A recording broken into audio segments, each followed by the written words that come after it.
I am Danae Aicher, one of your World Cafe hosts, and with me I have. Ashley Cooper. So we've been working together quite a lot over the last few years. This is one advantage that we get to have doing this with you all here. I am a diversity, equity, inclusion, and belonging consultant who actually lives here in the state of Florida. Imagine that. I'll just add that I am deeply invested in the wisdom that comes from people in conversation with each other and how we really integrate these great ideas that are being tossed around. What does it mean to pull them into our bodies and put them into action in our personal lives, our families, our communities, our state, our nation, our world? So why don't we talk about World Cafe and some etiquette, again, for those who were not here yesterday, really quickly? Oh, I'm sorry. Here I am directing folks wrong. By the way, I wanted to remind us of where we are today and where we've been so far. So, over the last 2 days, what we've experienced, and we hope that you all are noticing, at least three really good and really different examples of what it looks like to measure civic engagement and to promote civic engagement. So we're going to ask you about that very shortly. The other thing that I'd like to point out for us is that, Don, thank you so much. We've had a wonderful connecting of the dots, right, between civic engagement, public health, and importantly, like the law, the very engine that creates the ways in which we are living today. So that's important to point out as we move into this process this morning. All right, thank you for that. Okay, so one thing is just a little heads up that in a few 20 minutes, you are going to be invited to move to a different table, so keep that in mind as far as your belongings and that sort of thing. One of the pieces of World Cafe is that we want to, again, take the ideas out of our heads and move with them. And one of the things with the paper on the table, we encourage you truly write insights down, write questions down, write quotes that you hear somebody say that are valuable. You can see some of those from yesterday if you haven't noticed those boards. But Danae was like, let's use the paper that we cut out because we're still in process. This is a continuation from yesterday. And this is a way of, not throwing it away because it's just cut out, but making resources accessible using what we have. So we just wanted to offer a little transparency in that. And I also wanted to tie to Dawn's I think it was one of your graphs this morning about that increased civic engagement leads to more healthy policies, and then that leads to better health outcomes.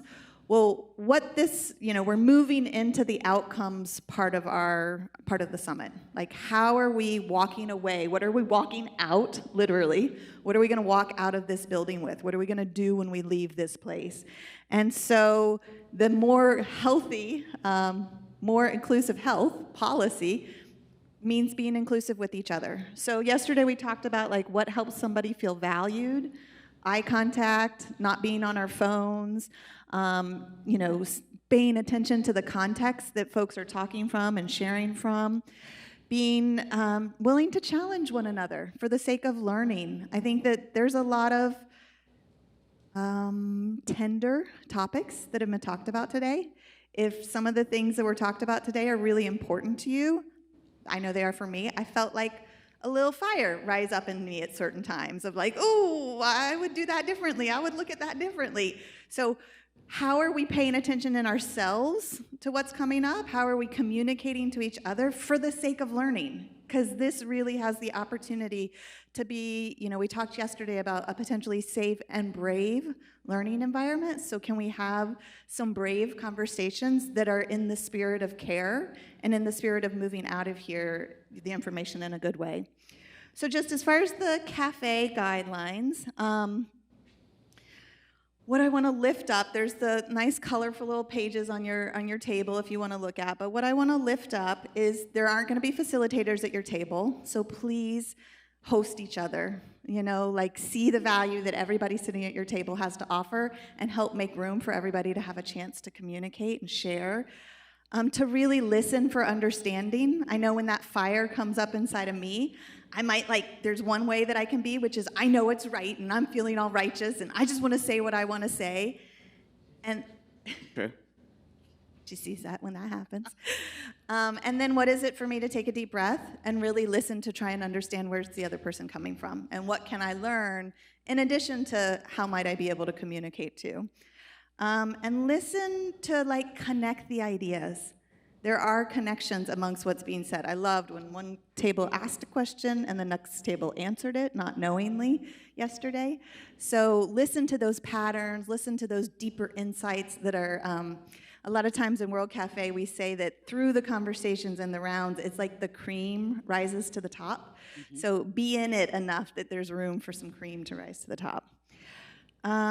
And so the way it's going to work is we're going to put a question up there. You're going to have a chance to talk about it, and then one person will stay. Oh, you have the clicker. You want to show the questions? Well, later. Okay.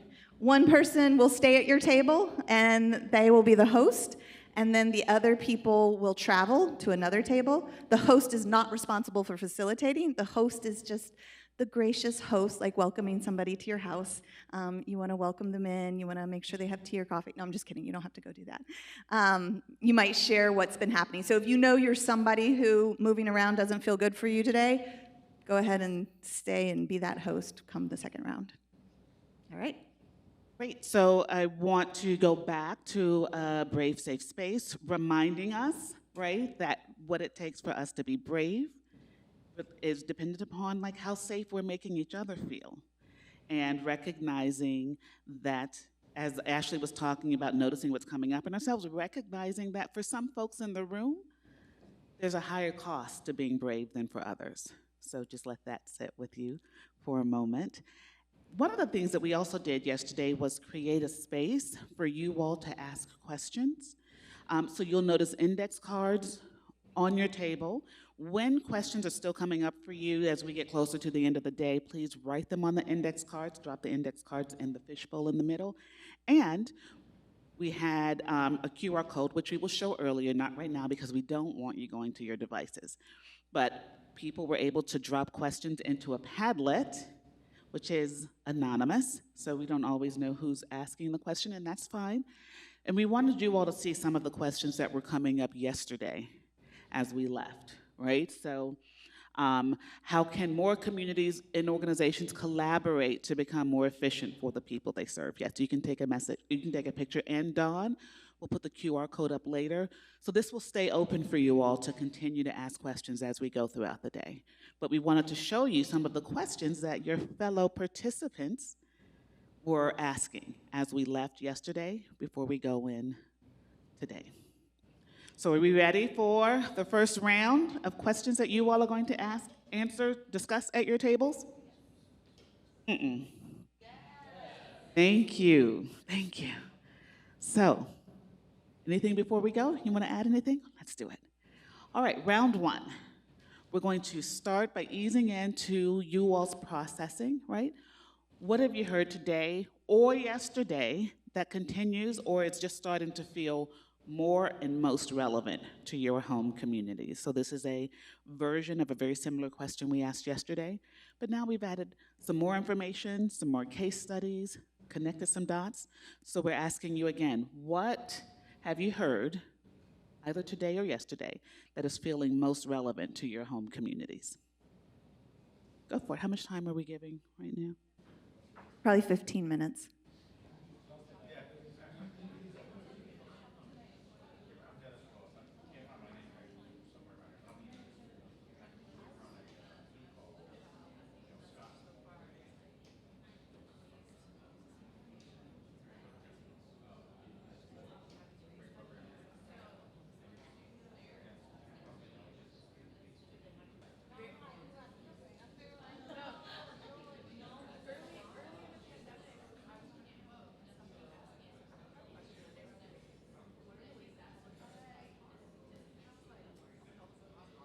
Okay, if you can go ahead and wrap up your conversation. Just kind of take a note of what's inside you, what you heard, what you shared that maybe got to be witnessed, what you didn't share but still inside you. And we're not going to share out loud for this one, but we're just going to go ahead and mix it up. So this is where one person is going to stay at the table, and you're going to be the host of the table. And then the other people are going to be travelers, and you're going to take with you what is sitting inside you that was juicy from the conversation you just had, and you're going to bring it with you to your next table. So go ahead and everybody except for one person is going to go to a different table. One person's going to stay. And that one person that stays is going to welcome the new people as they arrive. You might want to move some of your things if they're, in the seats.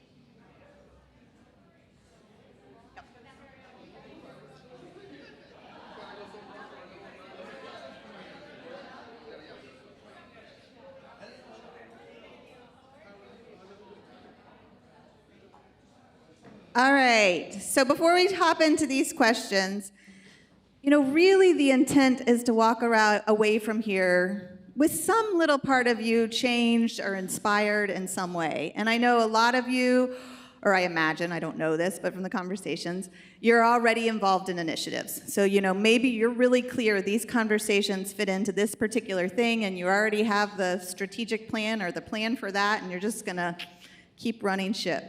But we really want to invite you or keep sailing, to bring in Ingrid's metaphors. We really want to invite you to really sense into and really think about and really reflect with your table about what is something concrete that you personally are going to try and move forward. So this could be a new way to approach something that's already happening. It could be a new initiative to get started. It could be something that you're ready to make happen. It could be a perspective. Lindsay talking about having humility when you're working with different communities that have different lived experiences than you have. It might be a personal perspective, all kinds of different things. So knowing that, what are you ready? What are the concrete steps you're ready to be a part of, to make happen in your home community or sphere of influence? I thought oh well. Okay, we played with the questions, but they didn't seem to translate. So, and what are some new ways to approach things already happening or new initiatives to get started in your home community or in your sphere of influence? All right.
All right, if you could go ahead and wrap up your conversation. Thank you. The impossible task of stopping when you're saying something so good. All right. Thank you for offering your attention up here. You will get to keep talking to people. All right, so we're going to take just a few minutes of not talking, and we want to invite you to write down pull one of the index cards that's on your table. They're these fluorescent colors. And what you're going to write, other people are going to see, so going ahead and giving you that warning. So as much as you can, try and write it so that somebody can read it. And if not, that's their problem, not yours, so it's okay. So we want to invite you to write, what is some concrete action steps that you are going to take moving out of here? Again, it might be something personal inside you. Your name is not going to be attached to this. They're going to get all mixed up. Might be something personal in your mindset, might be something that you're going to go out, a person you're going to reach out to. You don't need to put that person's name, but let's say I'm going to reach out to the school board for da-da-da-da-da. Could be something you want to research. Maybe you want to follow up on, to study. There's been a lot of amazing resources that have been mentioned. Maybe it's a particular type of conversation. I want to have more conversations about civic health with my neighbors.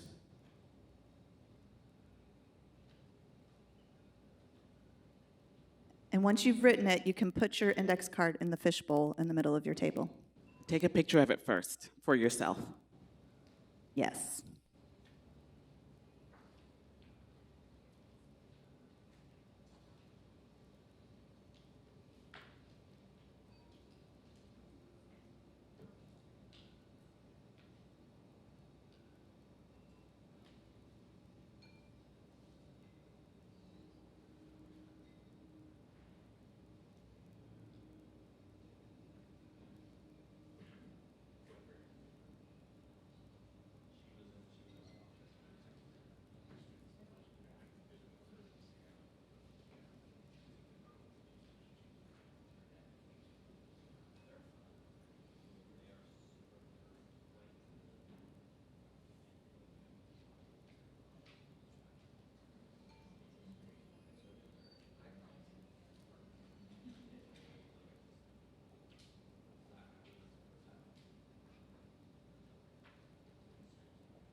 Just give another minute for folks who are still writing to finish up. Please don't forget to take a picture for yourself because you won't have these with you.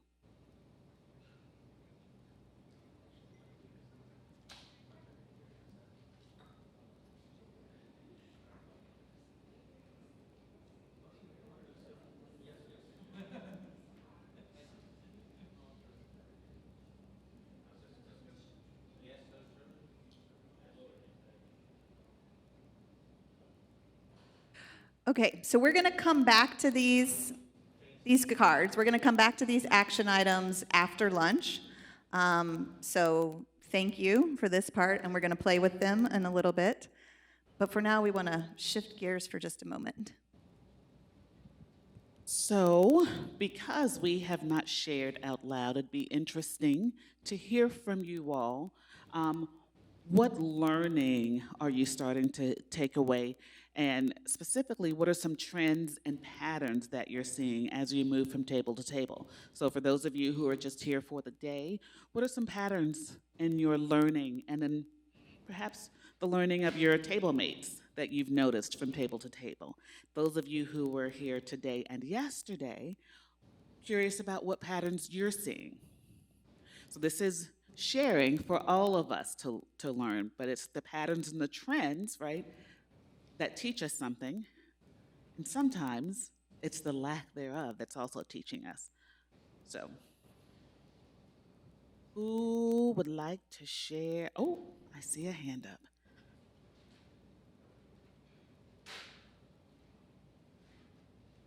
Sorry, thank you.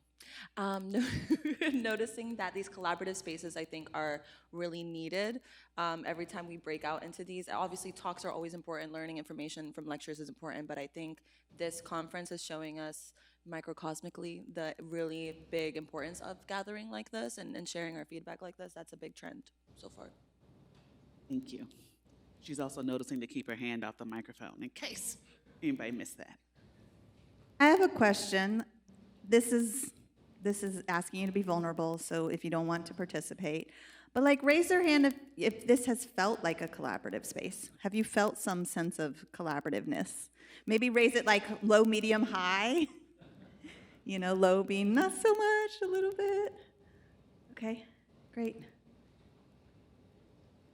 I have one other follow-up question. Is there something that you've experienced from this space that you feel like you could try out or play with when you go back into your community? Little bits? Okay, cool, thanks. So let's fold that into how we answer the question for the whole group, right?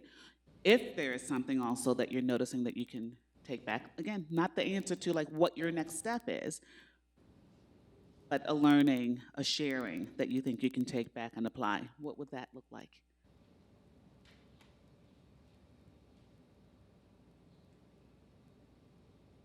Did Pat have his hand up? Pat, did I see your hand up? Oh, Ingrid. So I relearned the importance of partnerships. So any kind of convening like this brings people together, and it's always interesting to hear what other groups are doing and collect cards and see where there can be some collaboration.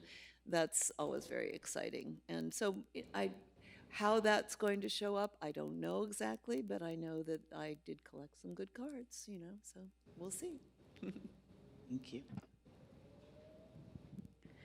I'll add in a pattern that I've observed is the pattern of like starting something, doing it, and recognizing all of the pieces that were missed and having to go back and relearn and try again in a different way. But I felt like with a lot of the speakers, there was a lot of humility of the lessons learned where things weren't quite the way that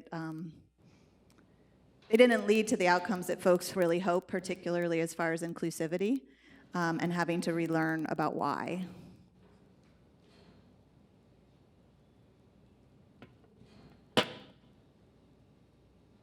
Anything else coming up for folks in the room? What Ashley just said, I think, is so important. There's always learnings, but you can't like wait till you think you have it perfect before you go out and do something.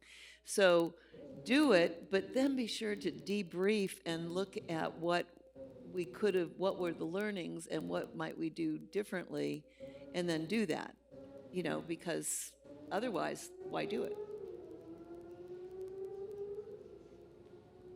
Did I see your hand about to go up? No? Okay. Did anybody hear something? You can go, and then I'll toss this question out for you to be pondering too.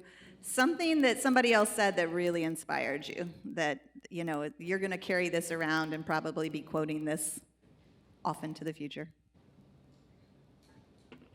So I was just here for today. I was not here yesterday, but I think something that I've heard and seen just over the years as well is just this idea of silos, and that all of us, it seems like so many people are all doing very similar work just in their silos, and this kind of key missing piece is these conveners. And so, I don't know, just like expressing the need for conveners and the value and importance of just bringing people together, which I think we're seeing here, but we hear breaking silos forever. We probably will forever, but hopefully this might kind of bridge the gap a little bit.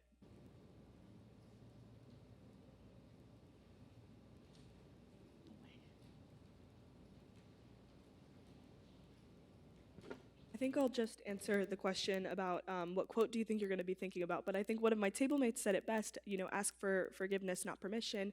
And I think this is definitely something that is apparent when you're doing things and working towards, civic engagement, like protesting, like speaking to your local politicians. I think it's important that hearing your voice and voicing your opinion is always a priority, despite, other thoughts and other efforts that may be suppressing you or trying to suppress you. Would it be accurate to what you're saying to maybe just add a little like power caveat to this? If you're in a position, not in a position of power, ask for forgiveness, not permission. But if you're in a position of power, maybe to ask for some permission first before. And consent, right? Because that's what the whole Does that feel consent true, or movement's is that a about. twist of the conversation? I think it's mostly relating to, citizens. So, again, I think the power dynamic would be fitting, though. Thanks. One thing we were talking about at that table first when I was over there is really just recognizing existing power dynamics and the way that institutions are designed to keep people oppressed, and that we have to work to change that dynamic in order to really get engagement and to see things change.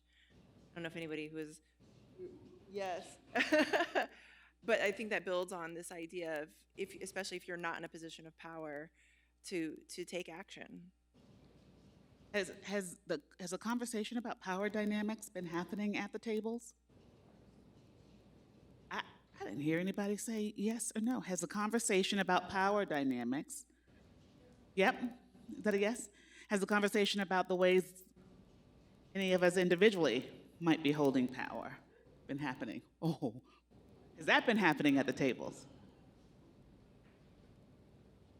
Oh, honey. Madam President. So this is kind of like about like Ingrid's presentation when she was talking about like looking towards the future in 2030. I know like I teach middle schoolers for youth and government because we have a first year teacher at the middle school, so she doesn't really understand like how to teach it, but she has passion for it because her daughter's in the program. So I go there every other day and I'll help teach her class so that she can get like a grasp on how to teach it for next year for when I'm graduated. But so for this year, like after the presentation on the future, I kind of want to bring that to the middle schoolers because a lot of them don't realize that the issues that they want and they're passionate about are actually because of civic policy. And so I kind of want to like make that connection in their brain of like you are passionate and the things that go through your everyday life you don't realize are actually because of civics. So doing that like imagining your community in 2030, I think I would raise it to 2040 because that's like when they'll be legal adults. But then like how would you imagine your community when you're an adult? And then when they have like that vision board together, and I'll bring the newspapers, I can cut it up and all that stuff. But when they have that vision, I'm gonna like go ahead and explain like, well, when you have like that sidewalk, that sidewalk maintenance that you want, that's actually from your city. Like that's like stuff that happens in your city, and like making that civic connection with them is like something that I really want to like make sure that they get. Thank you. You got a hype squad. Okay, so we had two over here. Okay. You asked about trends, and I think that there's an inclination to think in terms of civic engagement as being as relates to government, and civic engagement and civic health. I think the thing that's often undervalued is the fact that big change happens not just by government but by residents working together, day to day, hour by hour, in collaboration with one another. There are certain things that residents can do by themselves, and there are certain things they can do with government, and certain things only government can do. So we often tend to sort of drift toward government as being the axis, and I think it's a power dynamic that plays out. But just a reminder that really residents and resident-led change is potent. Thank you. Thank you. Joe, I was looking around. Different point, though. Just a somewhat random point. I think, as we've talked about, folks can there can be this apathy out there, and in Chicago, I hear people talking about civic fatigue, a lot of these kinds of meetings, and people getting frustrated with what they perceive to be the talk, talk, talk, even though I don't, that's not how I view um, any sort of public engagement or meeting. So I just wanted to raise a challenge for us to think about maybe what are some are low-hanging fruit or just easy wins or first steps when we engage with our communities, really to help start to try to build momentum and to counter this kind of, I don't know what to say, how to characterize it, because no one's really talked about it yet in a presentation, but what seems to be kind of a growing kind of frustration with this kind of work being just about talk and not about action. And so if there are steps that come out of these kinds of gatherings or whatever your engagement work is, that can be some action immediately afterward or some first steps, it goes a long way, in my opinion, to building confidence in these kinds of processes. So what I hear Joe saying is, in case you didn't actually write something actionable down on your card, take it out of the fishbowl, try again. That's what he said. What'd you say? Right, okay, fewer words. I'm gonna go to her first, Bob, thank you. And going back to your question about like a term that somebody said, it was, she's not paying attention to me right now, but it's fine. It was from her. She was talking about how your mom is a teacher and she teaches kids. And she was like, it's so important for kids to learn about civic engagement because even if you can't vote, you can still get involved in civic engagement. And that kind of really resonated with me because I'm an immigrant. Like, I just became a permanent resident. And one thing that's often forgotten is that we can vote, undocumented immigrants can vote as well, but that doesn't mean that they still can be involved in the community that they contribute to. So for me, that was really important because it's something I've always felt. I guess just didn't know how to navigate it, but with the job that I have right now, I think I have that sort of power to create that space for that community. So that was really great. Thank you for your inspiration. Great, great, and that goes back to the point that someone here was making about civic engagement, and someone made it yesterday. It isn't just about voting. It's not just about the things that government can do. And it can also influence the things that government can do, whether or not you can vote. Thank you. A thought about what I've learned in the last 2 days. I have expanded my thought and notion about what is civic health, and it includes public health and economic health, and those get addressed by multiple sectors, private sector businesses, the public sector governments, and nonprofit sector, the philanthropic sector, the education sector, and they all need to play a role in this to kind of sort out at the local level how we can improve our civic engagement, how we can improve the quality of our communities. At the table discussion we just had, Patrick said he wants to think about civic collaboratives. And so we had an initial conversation about how civic collaboratives could be in every county in the state, all 67 counties, some cities, to bring sectors together to think about doing civic health index, but also action plans and implementation. So I'm taking away that thought about an action item that emerged from the discussions we had at the table and from the speakers. And be sure to ask Daniel for some money to do all of that. Oh.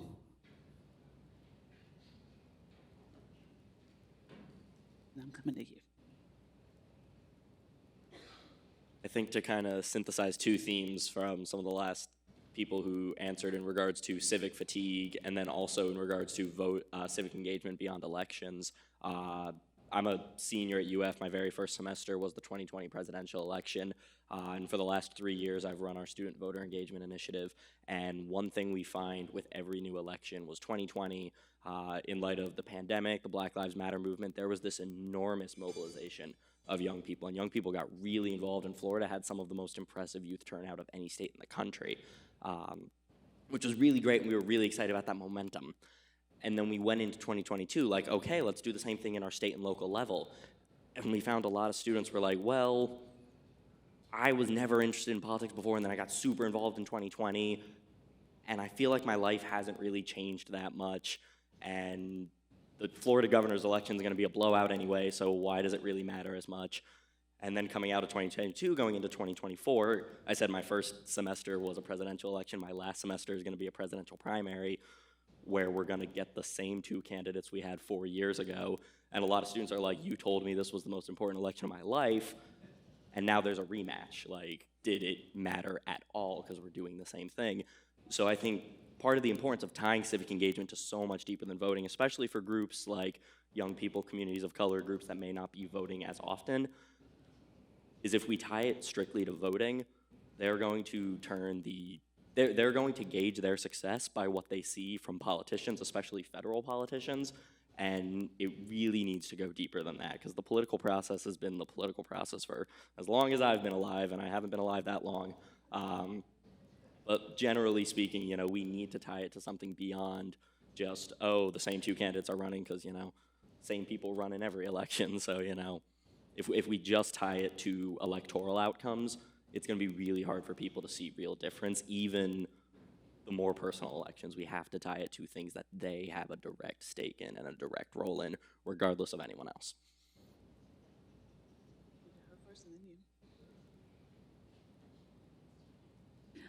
So I'm noticing a trend just in these last conversations about youth. Like, I think youth, we are desperate to be involved. We are seeing things every day that we have no control over, but we do. So being involved in your local communities in all these ways, community gardens, a mural fest, going out and talking to kids and being with kids, that's where we're at. These kids nowadays, like, I thought like our generations were on something. They are on something else. They have the world in their pockets. We watch the same animes. I watch the same anime as 10-year-olds, and we talk about it, and we're like, you saw that fight? You know, like, they're really, really woke, honestly. I'm gonna use that with pride. Like, our kids, and they also know how to be involved civically. I'm an urban planner. That's how I get them involved. You have a choice on how to build that sidewalk that's in front of your house. If you want affordable housing, the kids are asking, they use the words too, affordable housing. They ask for applications that are not discriminatory, that if something happens to their uncle, that they're not kicked out of their Section 8 housing. They ask for transportation options. They ask for the right to be able to be in their streets. They ask for the right to be able to grow their own food. They ask for the right to be able to talk to their leaders. And we take them to, here's your commissioner. Let's prepare. We had a public speaking class. Here's, you know, don't fidget, speak with your chest, talk it out. What do you want to tell your commissioner you want to see in your community? And they did for 3 minutes, and they killed it. And the commissioners loved it because they had never seen a room full of children who, although cannot vote, have a right to their city, have a right to say what they want to see. So I think we're here, like, I'm loving the youth speaking up about this, because we're here too, like, against all odds. Like, usually these spaces we're not invited to, but we're here, right? So use us. We're like, teach us how to be civically involved. I'm a product of the Florida school system. I did not know how my government worked until I got a government job. And then I was like, wait, what? Y'all have meetings on Tuesday at 9 a.m. that I could go to and, say what I want to see? Oh, and 3 people showed up. Oh, and they don't look anything like me or any of my neighbors? Okay, that's something. I don't know I could do that. Until I was in the urban planning profession. That's tragic. So now I have a bunch of 8-year-olds who know how to do that, and then they tell mom, and then they tell Thea, and then they tell grandma. And now everybody's gonna go talk to Commissioner Myers. I don't know if she's happy about it, but they're there, and now we're having an engaged discourse, and now we're practicing democracy. So I think, I don't know, that's a takeaway, a little trend that I'm seeing. I'm glad that it's bubbling up, because that's my world, and we want to be in this space, so help us, be in these spaces. But yeah. Thank you. Awesome. And what that reminds me of, right, the connection of the dots to Beatrice, right, and your civil rights. Like, let's remember the historical trends. The Children's March, where it was the babies out there in Birmingham coming from the church, the 16th Street Baptist Church, right? When their parents were afraid to lose their jobs because things were getting really, really hot in Birmingham. So the children marched. It was pretty brutal. But that's what civic engagement can look like even when they can't vote. And as you said, people couldn't vote back then. Is there anyone else? Oh, that's right, I'm coming to you. I walked right past you. So I'm really appreciating the young people here, but oh, thank you, darling. I have a question more than an answer. I really do want to know how to make it personal so that when I do speak with people, how can I adjust my language so that I'm not just saying, well, this is the most important election in your life, to really bring it home. And so I'm looking to hear and understand what are those key issues for anybody that's in front of me. If it's a young person, if it's a person of a different race, if it's a different age group, what are those things? So over lunch, I would love to have a conversation with anyone that has insight as to how to personalize the invitation so that it's meaningful and personal. And while I have a passion for, yes, let's all get out and vote, how can I make that a personal passion? I will just say, in Gulfport, we do try to make it fun because we do have parties with a purpose.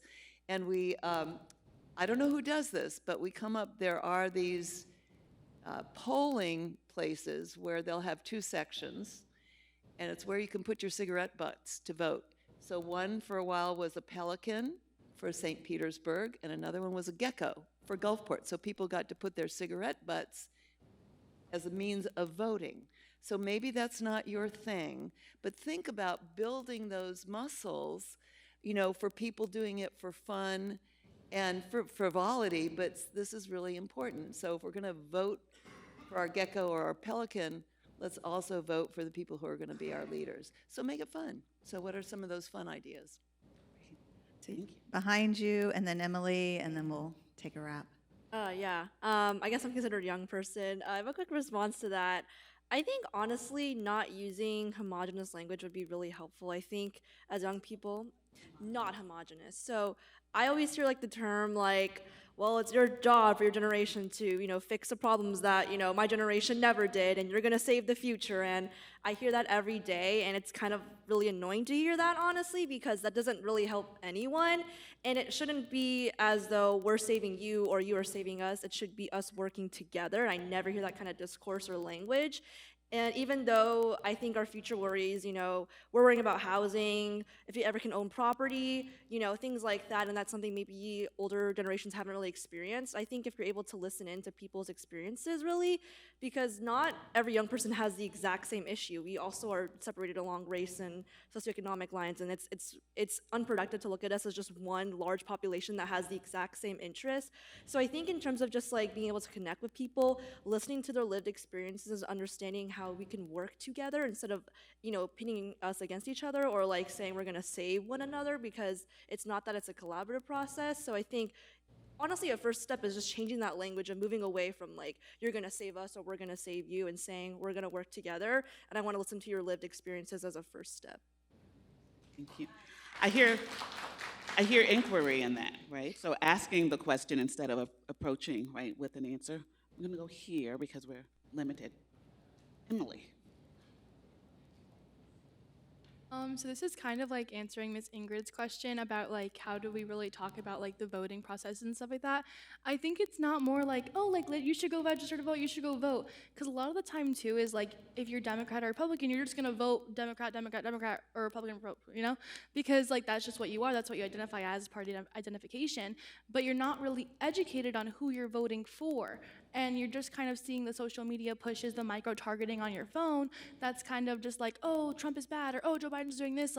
But we're also creating those stigmas, and we're creating this ignorance, especially in the federal elections, where we see our own presidential campaign, during the GOP debates, recently, they're feeding into this Bidenomics, when in fact it's the legislature that's making these budgets. So I think that releasing and educating people on what it is to vote and what your vote actually does, but not just that, but who you're voting for, and also kind of separating the person from their policies and their beliefs. Because like in YIG we say like debate ideas and not people. It's a cute little saying. But kind of like making sure that they're educating themselves on the policies and the platform that the candidate stands for, as opposed to the drama the candidate has created outside of it. But kind of just not just go vote, but it's let me help you in an unbiased way. Educate yourself on both sides of the platform. And I think that as people that are civically minded, that's like almost our job to like make sure we're informing people on both sides of the parties, both platforms, and educating them on the people that they're trying to vote into action. But yeah. Great, thank you. Thank you. All right. I got to see what side of the issue she stands on first, Pat. That's what she just told you. So I want to just lift up like the space for learning here and the space for truly trying to understand one another, and recognizing where there's expertise, that people's lived experience has profound expertise, as we just felt the passion rise in like the last three folks speaking, and that inquiry of like, I really do want to understand. So thank you for modeling here for us. We're going to break, and I think lunch should be ready, but then come on back because we have an awesome final keynote from Cameron Hickey. So come on back in here, and we'll just keep growing together. Thank you.